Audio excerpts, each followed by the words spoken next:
Hi, my name is Steve Nelson, and this is my response to the Burro Genio Reading.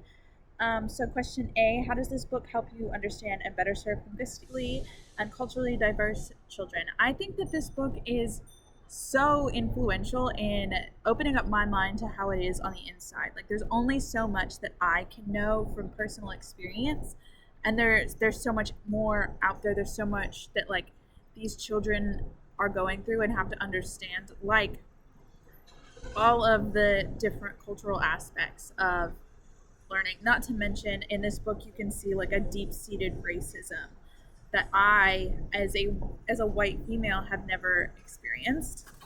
And so I hope, well, I hope that in my teaching, I want to integrate things such as like wait time, so that these students have more time to think and gather their thoughts. Because it's not that they don't understand or they aren't willing to understand, but rather that they need a little bit more time because they have to translate everything from one language to the other. And if I was in their shoes, I definitely need more time too.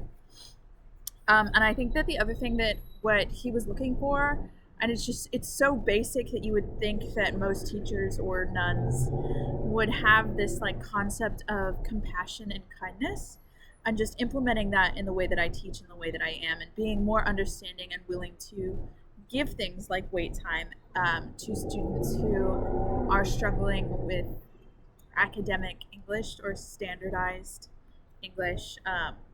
So yeah.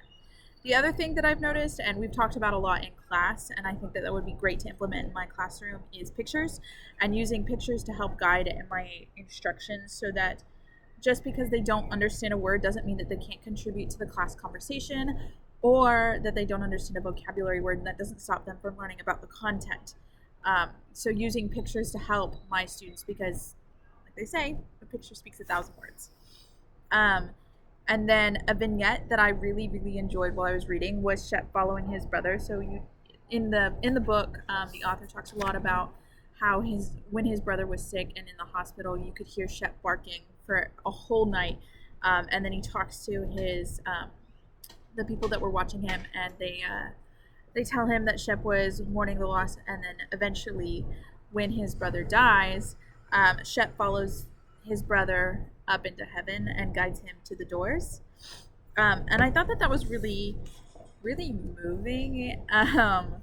And I've connected it back to the reading. Let's give students something to talk about in oral language learning and play, mostly because of how many times he told that story, and he tells the story in English, and how much that has an impact on like personal experiences and how that expands the vocabulary of our students.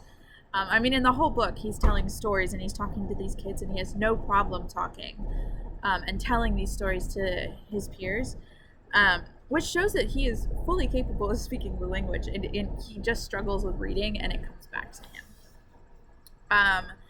And then, is it important, or would it be relevant for a pre-service teacher to read this? And I think absolutely. I think that there are very few opportunities that we have to step inside the shoes of somebody else, and this autobiography does a great job of illustrating the struggles that he faced when he was in school at such a young age, having to deal with so much torment and abuse and bullying, not only just from students but from the teachers that he had as well.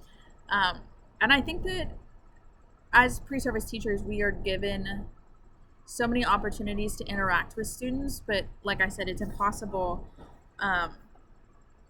to understand that. And I think that I connected this back to the literacy development in early childhood, and how we need to be validating cultures as teachers, and how important that is, because one of the biggest things that he struggled with was coming from somewhere completely different and living a home life that was completely different from his peers and from his teachers, and that's where he got the most of his like pushback from his peers, and that's what was like at the core of most of his bullying.